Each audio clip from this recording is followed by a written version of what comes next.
حضرت عبداللہ ابن عباس رضی اللہ تعالیٰ عنہ سے مروی ایک روایت ہے، میں ایک دن حضور کے پیچھے بیٹھا ہوا تھا، سواری میں حضور کا ردیف تھا، تو حضور نے فرمایا، اے بیٹے، اے لڑکے، میں تجھے کچھ کلمات سکھاتا ہوں، تو اللہ کے حقوق کا خیال رکھ تو وہ تیری حفاظت فرمائے گا۔ تو اللہ تعالیٰ جل شانہ کے احکام کی حفاظت کر، تو اسے اپنے سامنے پائے گا۔ اذا سألت فاسأل اللہ، جب سوال کرے تو اللہ سے ہی سوال کرے، اللہ سے مانگنے کا مزاج پیدا کر لیں کہ فرمایا تمہارے جوتے کا تسمہ بھی ٹوٹ جائے تو وہ بھی اللہ سے مانگو۔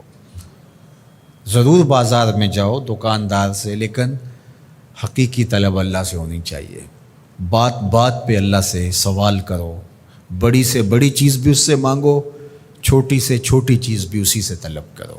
ہماری ساری ضرورتوں کا کفیل ہمارا رب، ہمارا مالک ہے۔ تو دوسری نصیحت یہ کی کہ جب تو استعانت طلب کرے، مدد طلب کرے، تو اللہ سے ہی استعانت طلب کرے۔ وعلم، اور جان کہ اگر ساری امت، سارے لوگ، پوری قوم جمع ہو کے تمہیں فائدہ پہنچانے کی کوشش میں لگ جائیں تو تمہیں وہی فائدہ پہنچا سکتے ہیں جو تیرے لیے تیرے رب نے لکھا ہے۔ اور فرمایا وَإِنِ اجْتَمَعُوا عَلَىٰ أَن يَضُرُّوكَ بِشَيْءٍ، اور اگر تمہیں نقصان پہنچانے کے درپے ہو جائیں، لَمْ يَضُرُّوكَ إِلَّا بِشَيْءٍ قَدْ كَتَبَهُ اللَّهُ عَلَيْكَ، تو تجھے صرف وہی نقصان پہنچا سکتے ہیں جو اللہ نے تیرے لیے لکھا ہے۔ سارا زمانہ بھی مخالف ہو جائے، تیرا کچھ نہیں بگاڑ سکتا۔ ہاں، تیرے مقدر میں اگر کوئی چیز، کوئی بگاڑ لکھا ہے تو وہ ہوگا، اس کا ذریعہ وہ بن جائیں گے۔ تو اس لیے پھر اسی سے مانگو، اسی سے طلب کرو۔ رفعت الاقلام وجفت الصحف، جو لکھنا تھا اللہ نے لکھ دیا، لکھنے کے بعد قلم اٹھا لیا گیا اور جن صحیفوں پہ لکھا تھا وہ خشک ہو گئے۔ اب کتابیں بند ہیں، تو اس لیے اس نے تیرے لیے جو لکھا ہے وہ ہو کے رہے گا، تو خام خواہ لوگوں سے ڈرنے کی ضرورت نہیں ہے، اور تیرا فائدہ، تیرا نقصان اسی کے دستے قدرت میں ہے، تو اسی سے طلب کر، اسی سے مانگ۔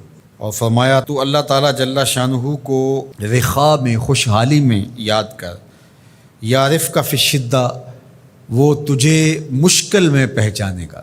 یعنی جو شخص خوشحالی کے دور میں اس کے پاس دولت ہے، صحت ہے، تو اللہ تعالیٰ کو فراموش نہیں کرتا، اللہ اس کی بدحالی کے زمانے میں اس کو فراموش نہیں کرتا۔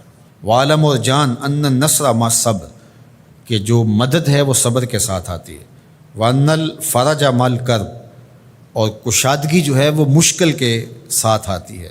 وَأَنَّ مَعَ الْعُسْرِ يُسْرًا، اور سہولت جو ہے وہ مشقت برداشت کرنے کے بعد آتی ہے، تنگی کے بعد فراخی آتی ہے۔ پہلو مشکل پھر تمنا، پہلو کنڈا پھر پھول، شاید مگروں پہلو مکھیاں ڈس دیاں ڈنگ والیاں۔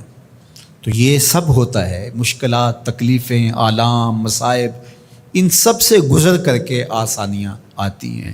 خود حضور کی زندگی دیکھ لیجئے، مدنی زندگی مکی زندگی کے گزرنے کے بعد، طائف کے مراحل کو طے کرنے کے بعد آتی۔ تو ہم ڈائریکٹ اگر چاہیں مکی زندگی کو اختیار کیے بغیر اور طائف کی مشکلات اور سنگلاخ راستوں سے گزرے بغیر مدنی برکتیں حاصل کرنا، تو وہ نہیں پا سکتے۔ تو یہ اللہ تعالیٰ نے ایک نظام رکھا ہوا ہے۔